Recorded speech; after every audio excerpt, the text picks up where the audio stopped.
Amritam tapta jivanam kavibhiritam kalmashapaham Sharamanamangalam Shrimadatatam Bhuvananti Hurirajana. Your words are like nectar, bringing life to scorched souls. They are praised by poets and remove all sin. They are auspicious to hear, wonderful and exalted. Those who spread these words throughout the world are truly giving souls. Welcome to our class on the Gospel of Sri Ramakrishna. We are on just finishing chapter 24, Pandit Shashadhar. The date is Wednesday, June 25th, 1884, and we're at the bottom of page 471.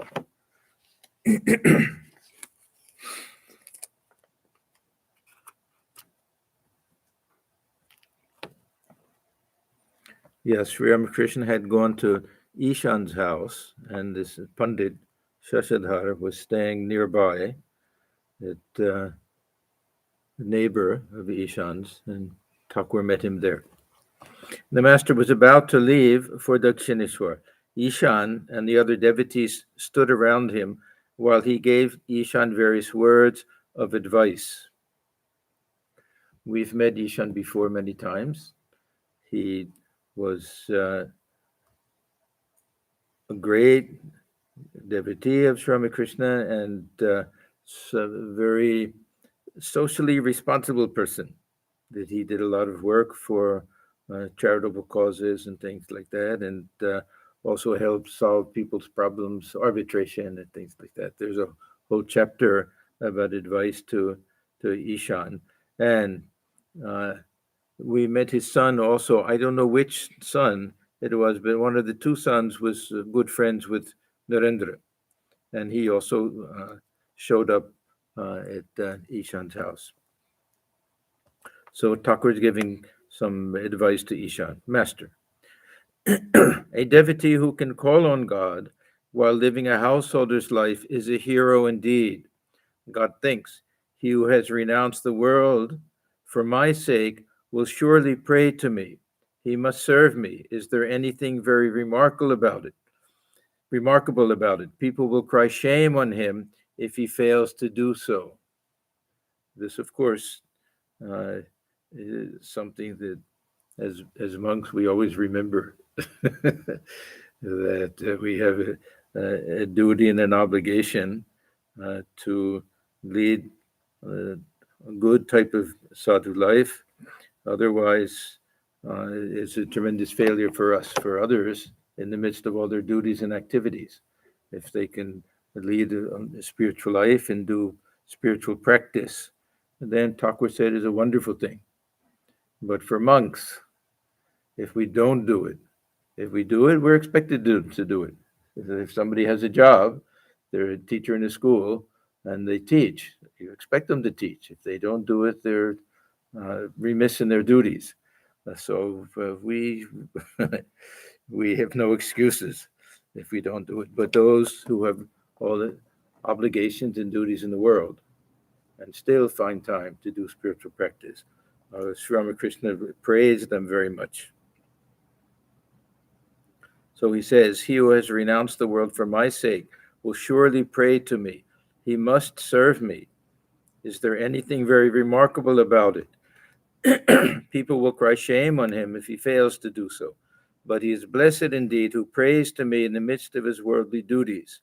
He is trying to find me, overcoming a great obstacle, pushing away, as it were, a huge block of stone weighing a ton.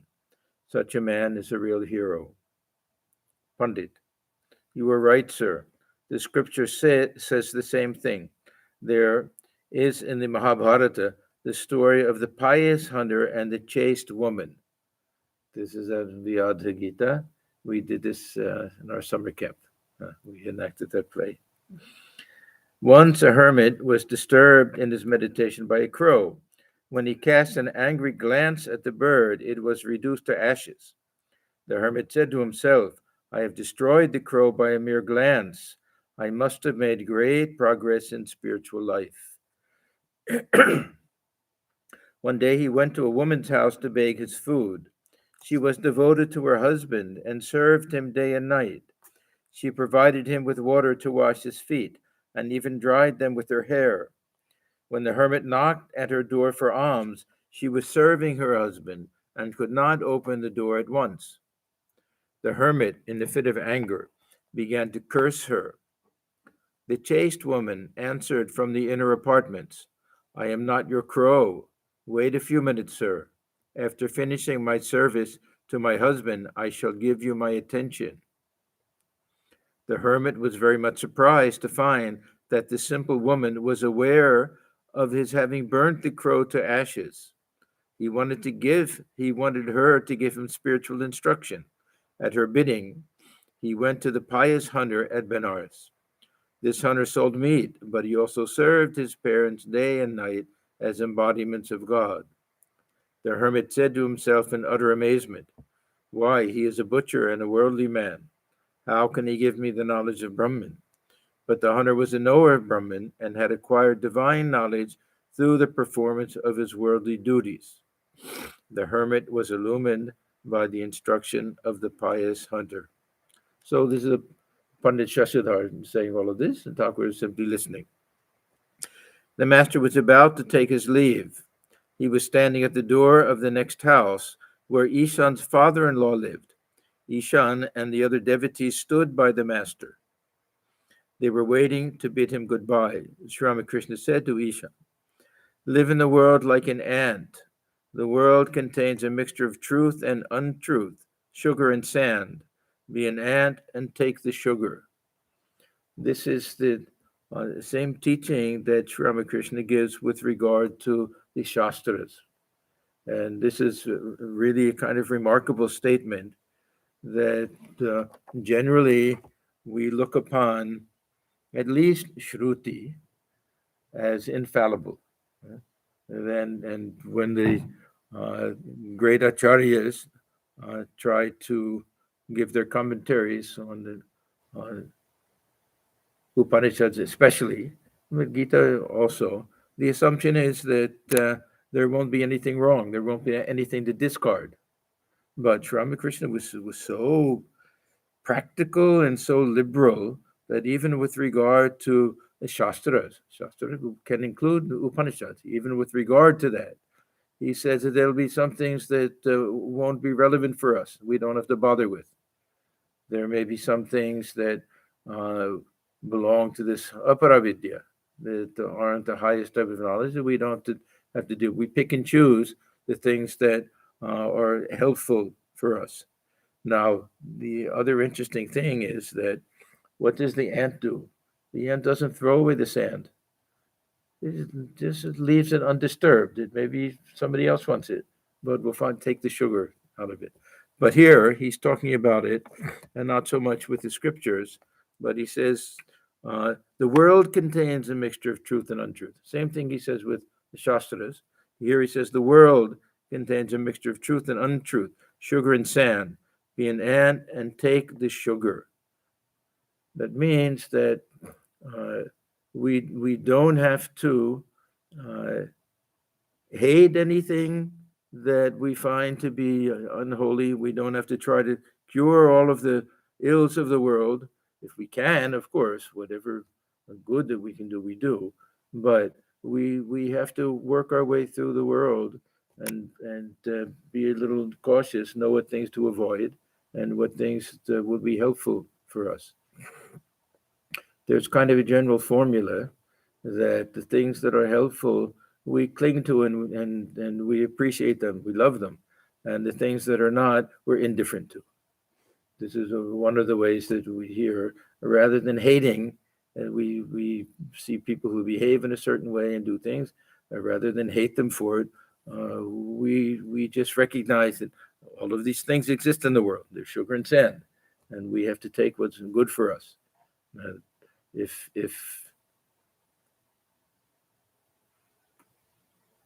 there are things in the world that have to be improved and everything, then especially the householder, this is part of the dharma of the householder also. So it's a balance.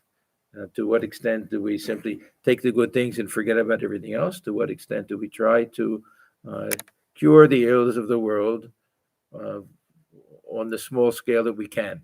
So this is always a type of balance that we have. But this Ishan, we always have to remember that he was an elderly man and had spent his whole life doing good things in the world. And Sri Ramakrishna kept telling him, now's the time. Yeah, forget about these other things, solving other people's problems, arbitration, things like that, and just call on God. So he'll give him some other examples here. He says again, the world is a mixture of milk and water, the bliss of God consciousness and the pleasure of sense enjoyment. Be a swan and drink the milk, leaving the water aside. Yeah, there was this uh, belief that the swan can secrete some type of acid that will separate the whey and the curd and everything, so that they can simply take the essential portion and leave the rest. Good, I'll say. Live in the world like a waterfowl. The water clings to the bird, but the bird shakes it off. Live in the world like a mudfish. The fish lives in the mud, but its skin is always bright and shiny. The world is indeed a mixture of truth and make believe. Discard the make believe and take the truth. Sri Ramakrishna got into the carriage and left for Dakshineswar. Otherwise, we get caught, we get trapped in the world, or we try to change everything and fix everything, which is also impossible. We have to understand our limitations and everything, and remember what the real purpose of life is, to transcend this Maya rather than get caught in it. But uh, those who devote their life to doing good to the world uh, on whatever limited basis they can, then they'll benefit from it if they can do it in a selfless way. This was what Swamiji wanted. He wanted people to sacrifice for the welfare of others, knowing that the world will never become perfect. The world is, he says, curly tail of the dog. You straighten it and then let go, and it curls up again. So we know that, but still, uh, whatever we can do to make things better in this world, that'll be beneficial to us and to other people on a limited basis. Of course, this is the problem with whatever we do. We don't know the long-term effects of things. We may think that we're doing something very wonderful, and the opposite will turn out to be the case. We don't know. So we do things praying that this is the best thing to do without any feeling of pride, without feeling that we know what's best for anybody else. But if we have a good intentions and everything, then we should be good citizens of the world. Huh? Yeah, we Thakur never wanted us to just withdraw and did not care about anybody else. He said this was a selfish attitude, and there was a little dryness. And these jnanis who didn't care about anybody or anything, just wanted their own liberation. And Swamiji, of course, was very strong. Those who seek their own mukti, they'll go to hell, he says. And those who don't care about it, then mukti will run after, follow them, and grab hold of them. So this is that balancing act. We see Sri Ramakrishna emphasize one side a little bit and Swamiji the other side, but it's the same. It's the same balancing act. To what extent? And of course, Gita and other texts, they'll base everything on dharma. What is our duty in this world? That there are certain fixed things that we should do, but these include serving other people. These include doing whatever work we do in the world and doing everything as a type of worship. Anyhow, this is the end of that chapter. Now, very often we find in the life of Sri Ramakrishna that he himself will first go and visit somebody and then after invite them to come. So it happened several times with Vidyasagar. He went to see him and then he said, please come, we'll be very happy you come to Dakshineswar sometime. He never came, and Thakur always remembered that. But anyhow, that was his habit.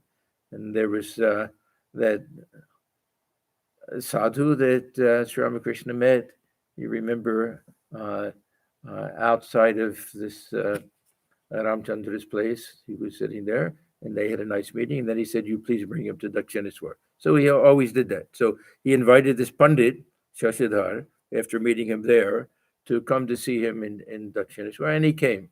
This Pandit, uh, we found out last time he was roughly 35 years old, so quite a bit younger than Sri Ramakrishna, and very learned in the scriptures, but had enough humility to be able to recognize Sri Ramakrishna and to enjoy his company and to benefit from the things that he said. So it seems like he was very happy to come again to see him. So the next chapter begins Monday, June 30th. So this is roughly a week later, 1884. Sri Ramakrishna was in his room, sitting on a mat spread on the floor.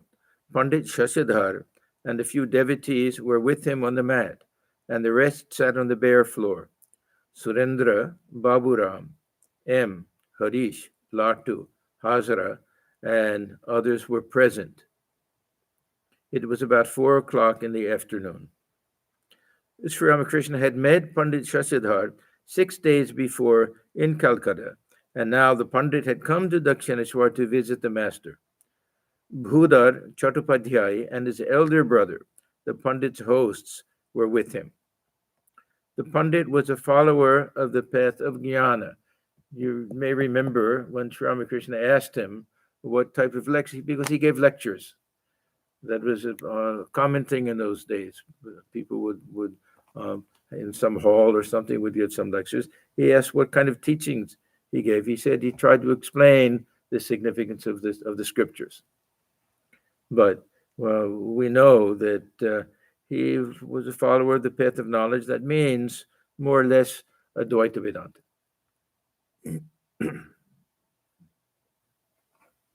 So the Pandit was a follower of the path of Jnana. The master was explaining this path to him.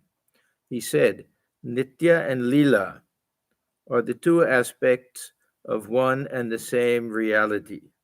Now, this is terminology that Sri Ramakrishna used, and he liked it, and it is kind of particular to him.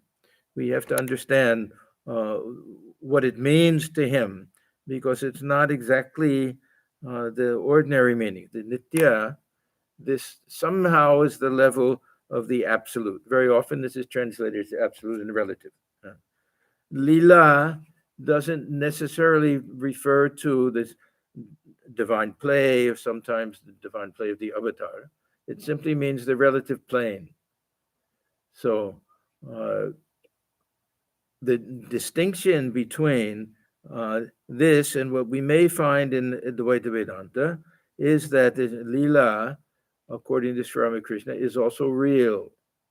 Now, generally, we'll find if we want to say that Brahman is the Nitya, then Brahman is real, Satya, and this world, Jagat, is Mithya, is unreal, or doesn't reach the level of reality that Brahman does.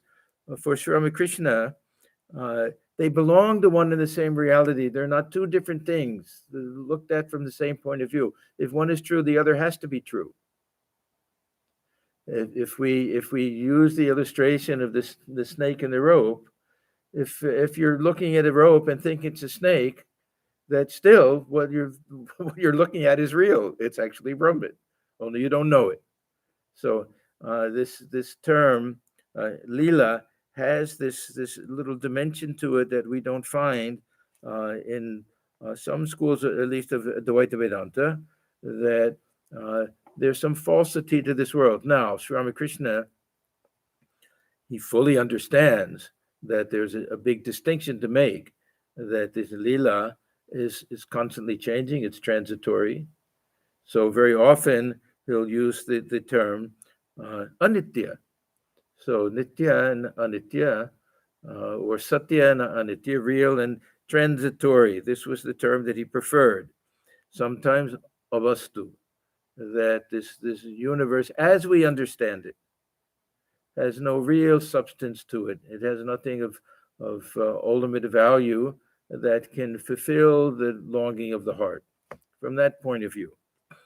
But what he's telling him, when it says the master was explaining this path to him, he's actually expanding on a lot of typical Vedantic understanding of the relationship of God to the world. So the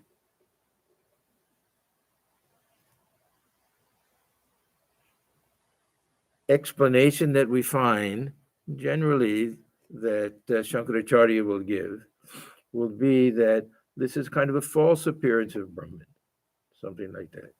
Now, Sri Ramakrishna, he just gives a little twist to it. It's a manifestation of the Divine Mother. False appearance and manifestation. What is the difference? If it's an appearance, it's an appearance. It is false because it's hiding the real nature. For Sri Ramakrishna also, that we're failing to see the real nature of things when we accept everything as accepting it as it seems to us, as it appears to us. So this is a very curious thing. How Sri Ramakrishna, he explains the same thing with an opposite type of language. So this idea is this world unreal? He says, when he's asked that, yes, this world is unreal before the realization of God. After that, we see the world is real. Now, Shankaracharya will use different language. I won't say that it's a different interpretation, but he'll say that now we accept this world as real. After God realization, we'll see that the only real unchanging reality is Brahman. But Sri Ramakrishna is just looking at it from a different point of view. Now, if I say that this world is just a combination of dead, dull matter, then that's a false understanding of the world.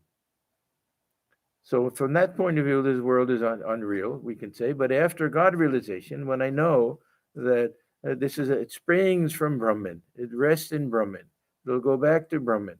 It's nothing but a manifestation of Brahman, Virat, Brahman in some visible form, then I can say it's real. So this is how Swami Turiyananda, great Vedantin, great Advaita Vedantin, at the end of his life could say, Brahma Satyam, Jagat Satyam. That Brahman is real, but this world is real as a manifestation of Brahman. If we see this world simply as a combination of dead, dull matter, somehow that doesn't require anything for its own existence, then that concept is false, according to Vedanta. Now, can we accept that other idea? Can we be good spiritual seekers and believe that this world has some independent reality? Say the way Sankhya accepts it. Well, yeah, why not? Everybody has their different way of experiencing things. This is a dualistic position, and Sri Ramakrishna also accepts that as a spiritual path. When he gives the illustration of the sun being reflected in the container, with a container of water, that container has to be real, the water has to be real, it has to be separate from the sun, and the sun can be reflected in it. So he says that according to the Puranas, that means according to dualistic thinking, we can use this illustration. So for Sri Ramakrishna, they were all spiritual attitudes. I keep harping on this point that he didn't believe that truth is found in any philosophical position, and these were all what he called mat. These were all different ways of looking at things, and they were all paths to God, and they were all legitimate ways of realizing God. So yes, we can say this world is a creation of God, if we like. We can say that this world, it has its own existence.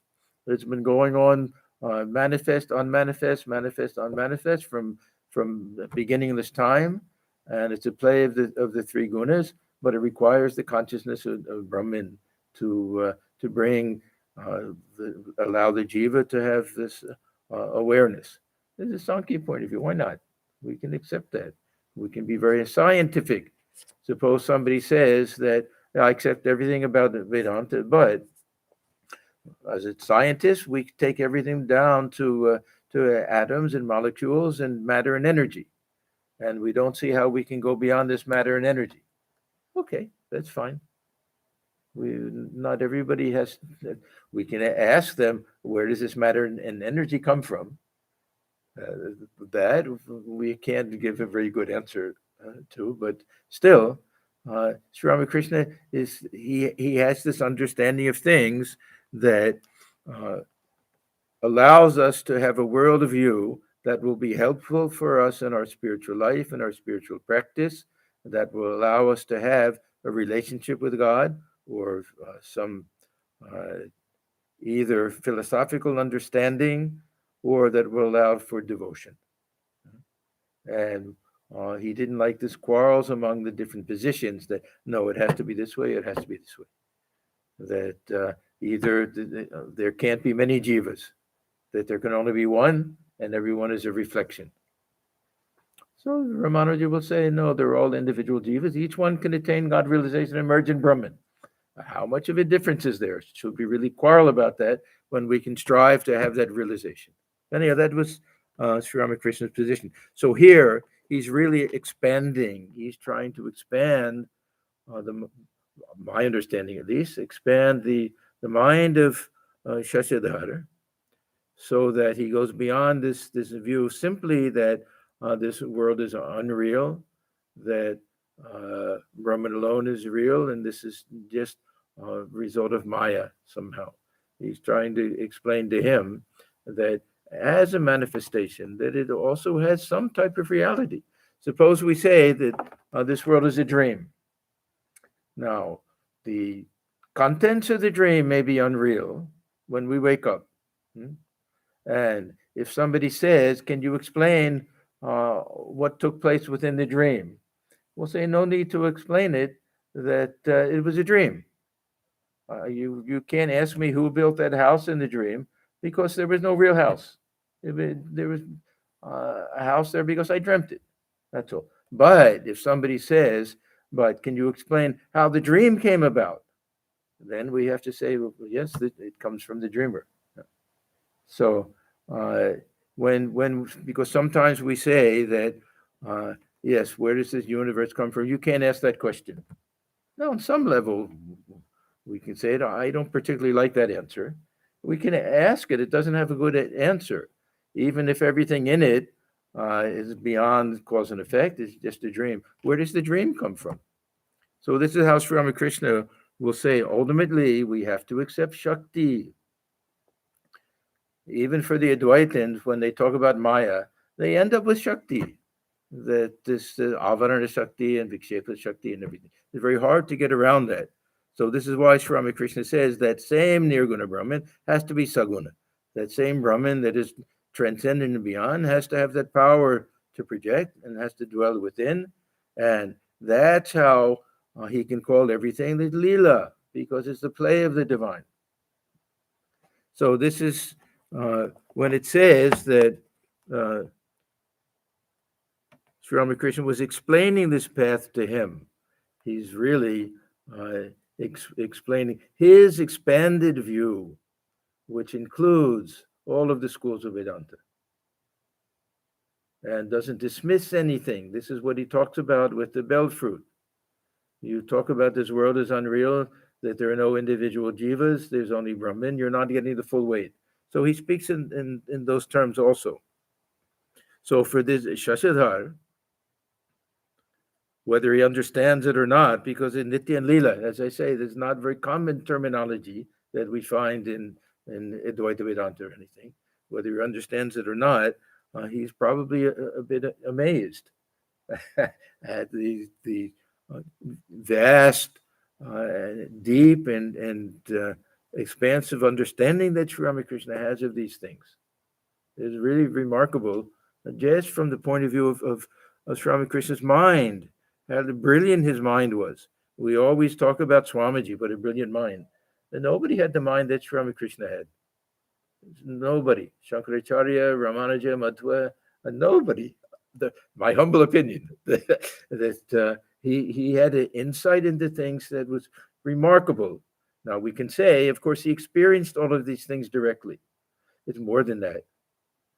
Other people also have had nirvikalpa samadhi. Other people have had not the range of experiences that he had, but still, he had this ability to uh, uh, go deep into the heart of things and be able to analyze things and understand them intuitively without deep study of, at least not the way Pandits study the scriptures. But he had a brilliant mind. His mind was so clear that it was really kind of astounding.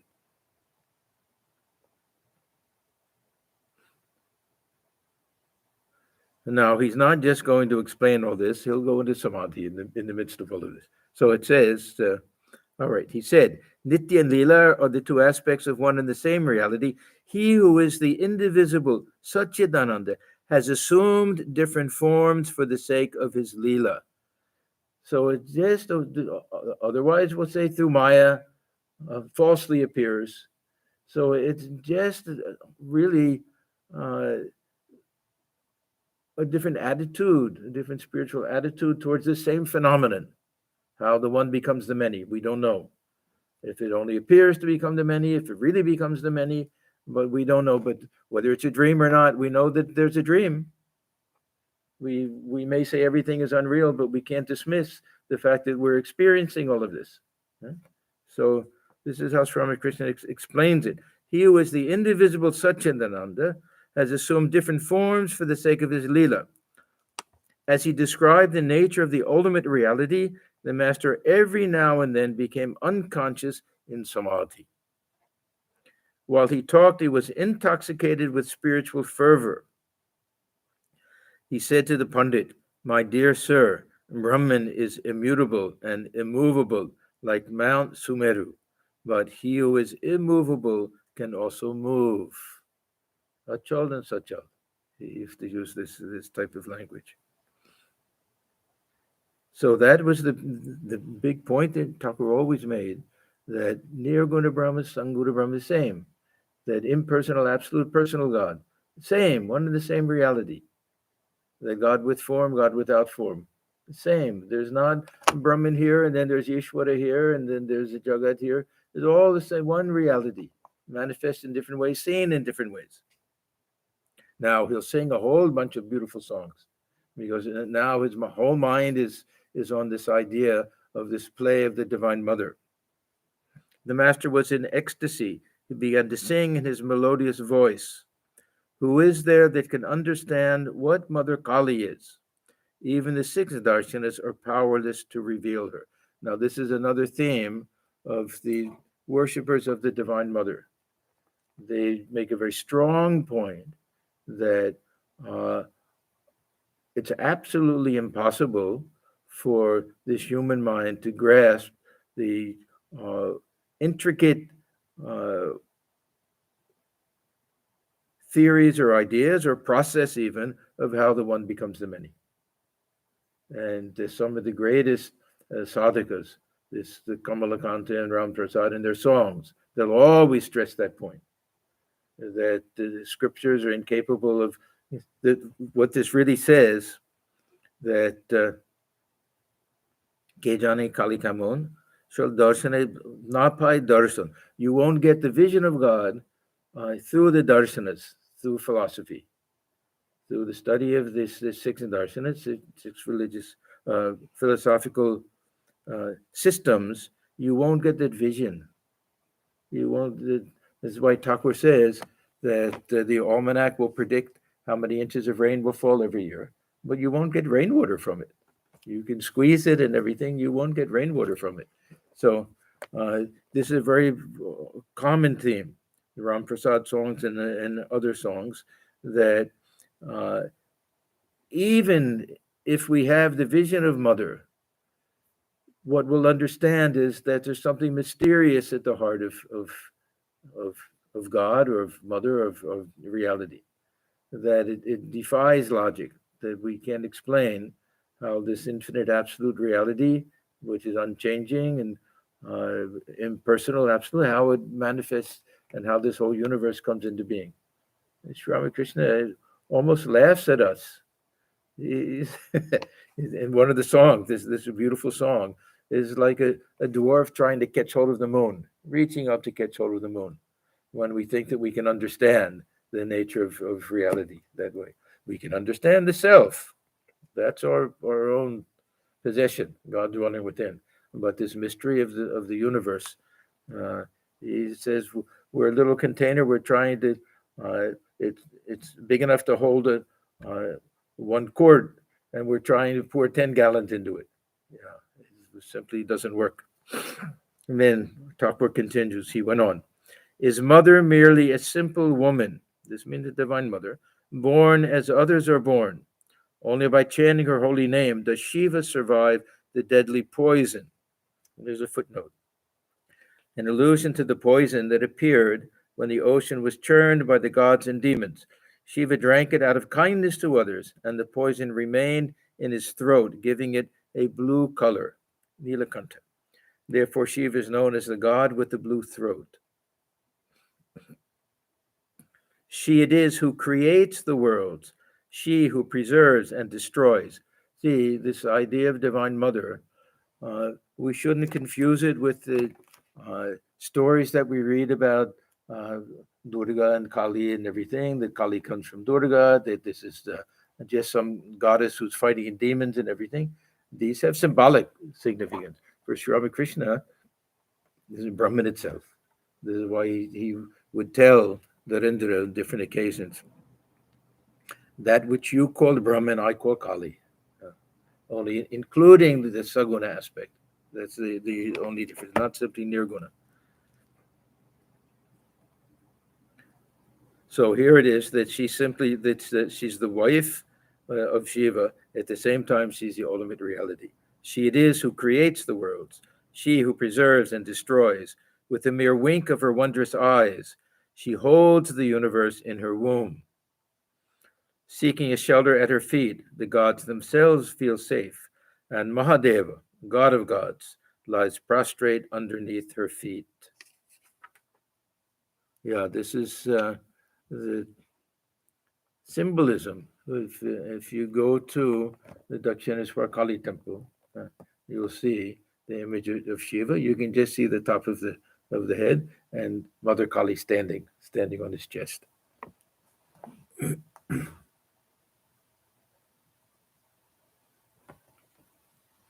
Again he sang, is mother only Shiva's wife? To her must needs bow down the all-destroying king of death, Shiva. Naked she roams around the world, slaying her demon foes, or stands erect on Shiva's breast. Her feet upon her husband's form, what a strange wife she makes. My mother's play declares Prasad, that means Ram Prasad, shatters all rules and laws. Strive hard for purity of mind and understand my mother's ways. And again, I drink no ordinary wine, but wine of everlasting bliss, as I repeat my mother Kali's name. It so intoxicates my mind that people take me to be drunk. Really, if we want to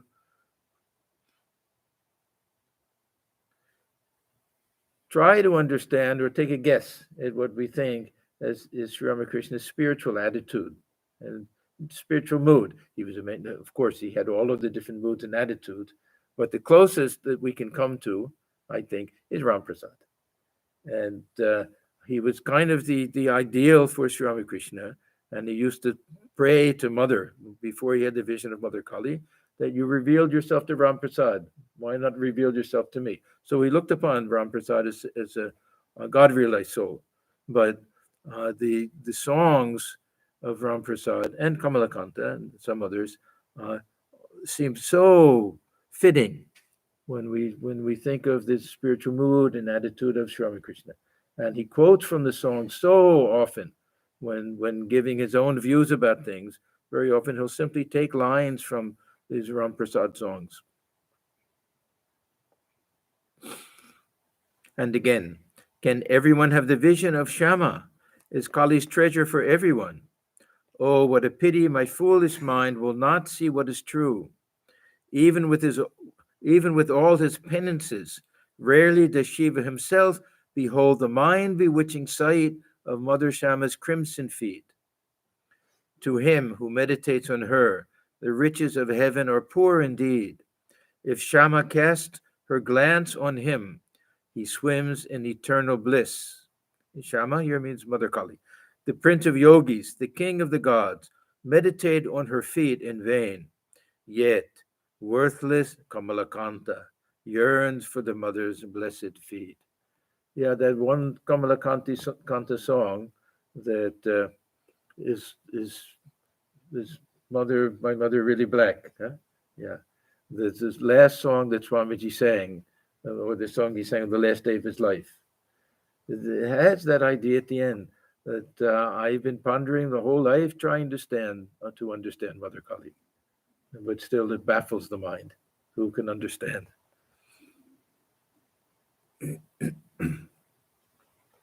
The master's ecstatic mood. Now, just try to picture this scene. This Pandit, he's this brilliant scholar. He's hearing, first of all, these tremendous, deep philosophical thoughts, and then these just exquisite devotional songs about the Divine Mother, and watching Sri Ramakrishna go in and out of samadhi, and then come down in that state of bhava, ecstatic mood, giving all of these teachings. What a blessing for this Pandit, huh? And everybody who was there. The master's ecstatic mood gradually relaxed. He stopped singing and sat in silence. After a while, he got up and sat on the small couch. Pandit Shashadhar was charmed with his singing. Very humbly, he said to Sri Ramakrishna. This was the question that Sri Ramakrishna always asked when he wanted to meet a Pandit. Does he have any humility? Huh? He would ask that. And does he have any vairagya and viveka? Does he have any dispassion and discrimination? He would send his nephew Hriday ahead to check it out first sometimes. So this Pandit, he has some stuff to him and some humility. Very humbly, he said to Sri Ramakrishna, "Are you going to sing any more?" A little later, the master sang again. High in the heaven of the mother's feet, my mind was soaring like a kite when came a blast of sin's rough wind that drove it swiftly toward the earth. Then he sang, "Once for all, this time, I've thoroughly understood from one who knows it well." There's a footnote here, also reference to the Divine Mother. I've learned the secret of bhava. Bhava doesn't have to be taken in any technical sense. It's divine love, divine ecstasy.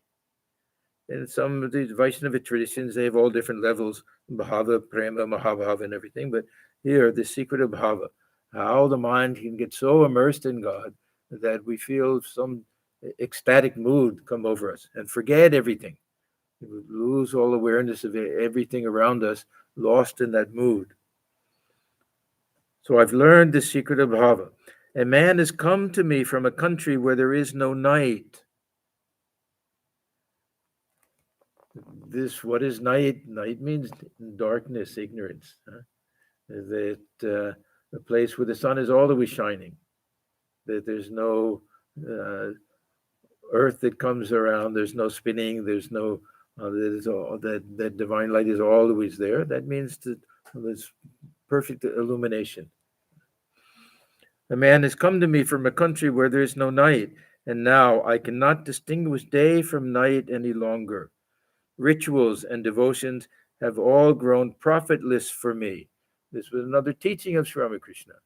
This Vaidhi Bhakti, that a time comes when we don't have to continue with any type of ritualistic practices.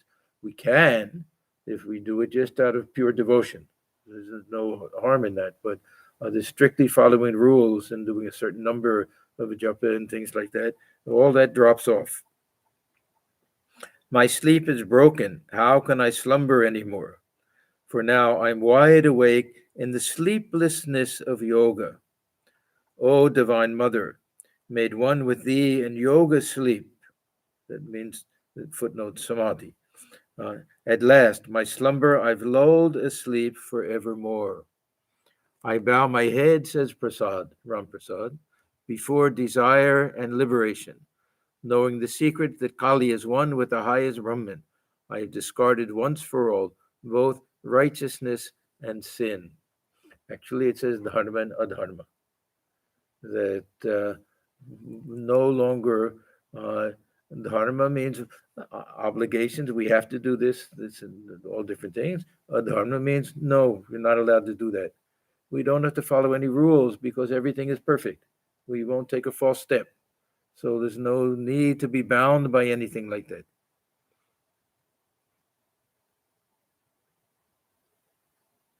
Ami Kali Brahmo Jani Mormo Dharma Dharma Shab Chadich.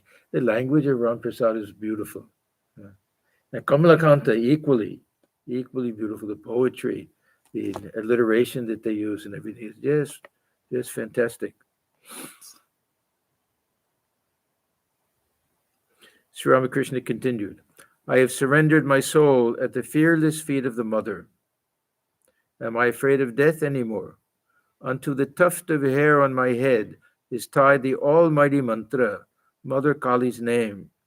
My body I've sold in the marketplace of the world, and with it have bought Sri Durga's name.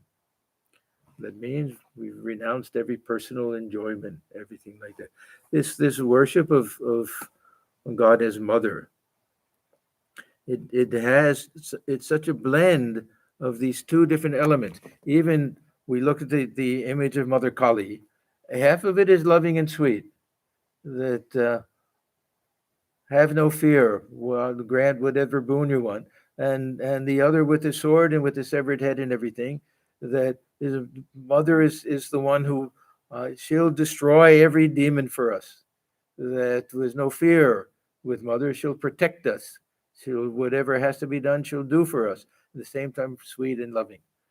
So, Sri Ramakrishna, he always liked the sweet side, and Ram Prasad too. That the mother, your red eyes cannot frighten me. Why red eyes? Because she's fierce. She can destroy people and everything. But you won't fool me with that. I know that you're my loving mother and I'm your child. It's such a beautiful tradition, combining this devotional attitude and the beautiful poetic. There's so many beautiful songs, and the love of the small child for the mother, all the spiritual attitudes that are contained within this is really something fantastic. I of course, we appreciate all of the different spiritual attitudes, but there's something special about this mother worship. It's really, really a beautiful thing, and this was the dominant mood, we can say, in the life of Sri Ramakrishna from the time that he started to worship Mother Kali in Dakshineswar. Even when he practiced all of the other spiritual moods, some of it remained, but this was the dominant one that always came back. If any song was sung about the play of Radha Krishna and everything, yeah, he will go into that mood also. But it was always his mother, divine mother. That was really, again, my understanding. As Sri Ramakrishna sang the line, and with it have bought Sri Durga's name, the tears flowed from Pandit Shashadhar's eyes. The master went on with the song. Deep within my heart, I've planted the name of Kali. Now, why will he start crying? The song itself is beautiful, but it's Ramakrishna. We would also start crying. That it's not an ordinary person singing it. He's singing it from the depths of his heart and with such love, and out of that realization that it has to feel so real and so true to the people who are present there. So tears flowed from Pandit Shashadhar's eyes. The master went on with the song. Deep within my heart, I've planted the name of Kali, the wish-fulfilling tree of heaven. When Yama, king of death, appears, to him I shall open my heart and show it growing there. I've cast out from me my 6 unflagging foes. This is the 6 passions. Ready am I to sail life's sea, crying, to Durga, victory. Again he sang, dwell, O mind, within yourself. Enter no other's home. If you but seek there, you will find all you were searching for.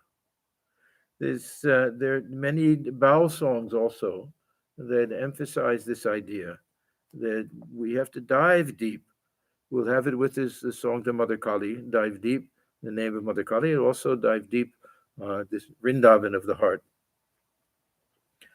And again, this one is also a Vaishnava song. Though I am never loath, and it says the song represents Sri Krishna's work. Though I am never loath to grant salvation, I hesitate indeed to grant pure love. Whoever wins pure love surpasses all. He is adored by men. He triumphs over the three worlds. This is something we find in the highly devotional schools, that they place bhakti, or even higher prema, we can say, this divine love, they place it above even liberation. That anybody can get liberation. What does it mean? You're not born again. But to have that ecstatic love in this very lifetime, they consider to be much higher. And in dualistic schools, we don't talk about it too much, but they'll have some idea, some type of heaven idea. Now, we always say in Vedanta that heaven is a result of our karma, that karma is exhausted, we come back, that heaven can't be something permanent. But they'll have some idea like that. We have it in the Western traditions also.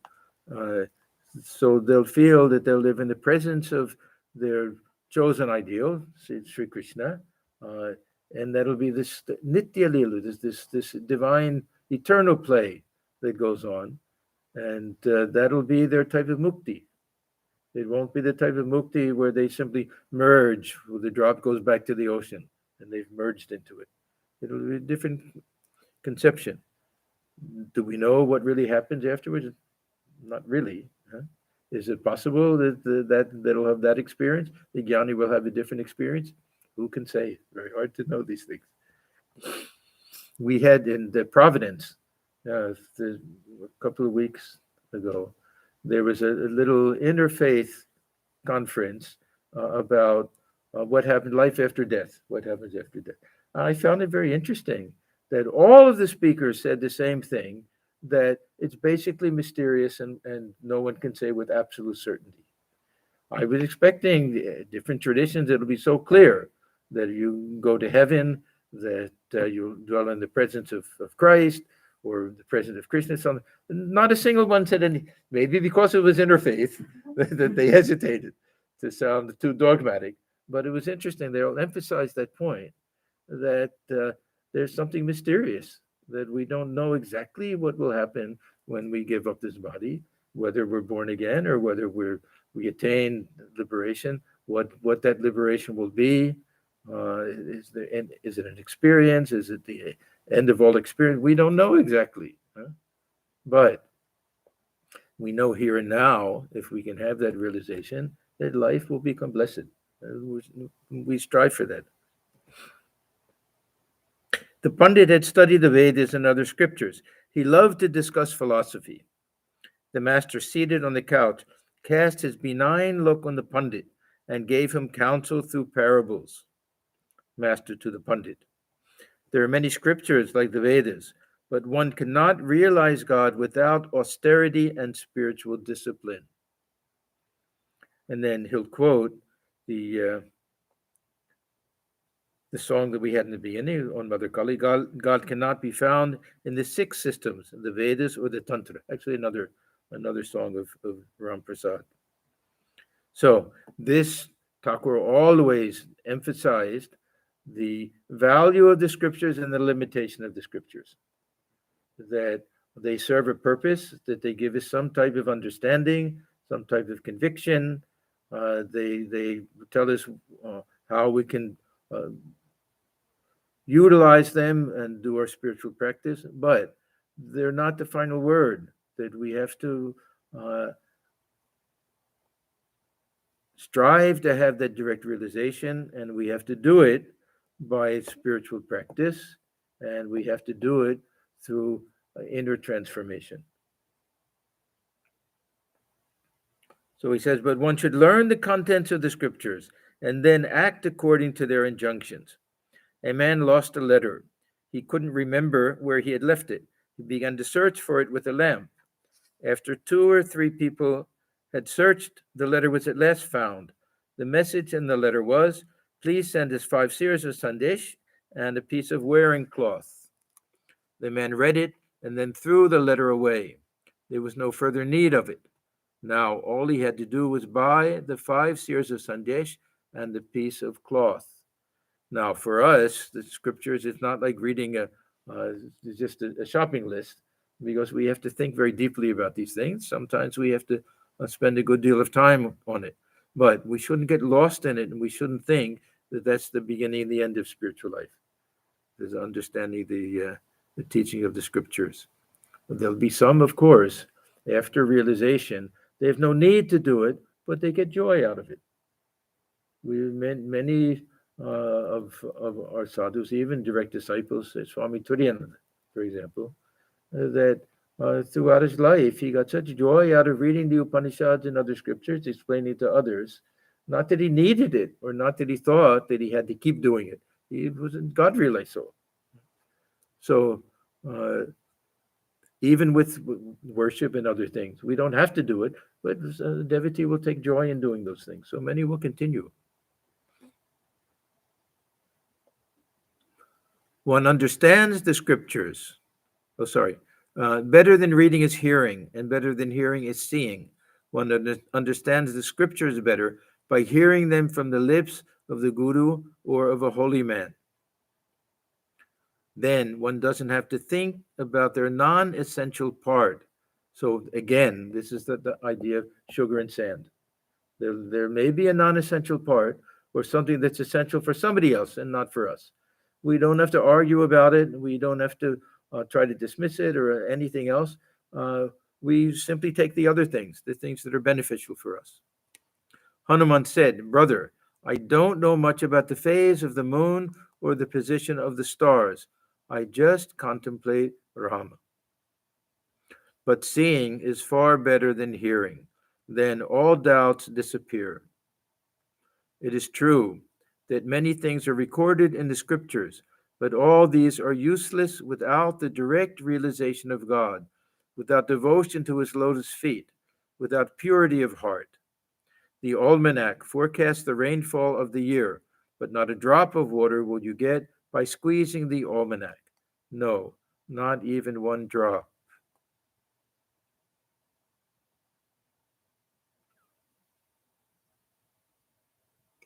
So Sri Ramakrishna mentions 3 things here. Direct realization of God. So this, of course, is what Sri Ramakrishna says is the end and aim of life. That is the ultimate goal. We may have many other goals in life. If we're scientists, we'll have a goal to discover some type of cure for something. These are absolutely legitimate. But when we talk about the end and aim of life, we're talking about what is the whole thing leading to. If we talk about the water that comes from the Himalayas, what is the end and aim of that? It'll have to end up in the ocean. Now, we can say in the middle, it's going to fertilize the fields, it'll water everything, people will bathe, and it'll do so many other things. But the ultimate end and aim of it is that it'll reunite with the ocean. So they're not contradictory things. Many people ask that question, then how is this the only goal of life or aim of life? That we have subsidiary. But the one very important thing is that if we have this as an ultimate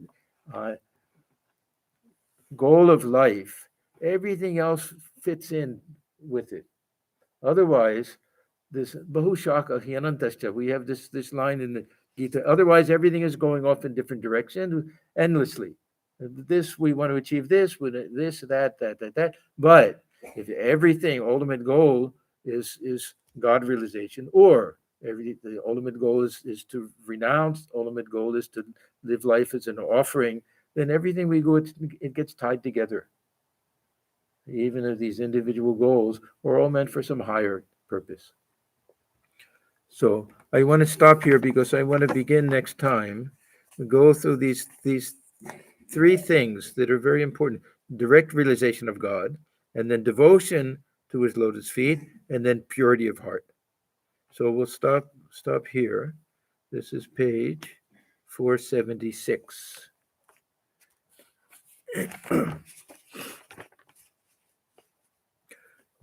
Niranjanam Nityamanantarupam Bhaktanukamбhātudavigraham Ishabhataram Parameshamedhyam Tamaramakrishnaam Shirasa Namamaha.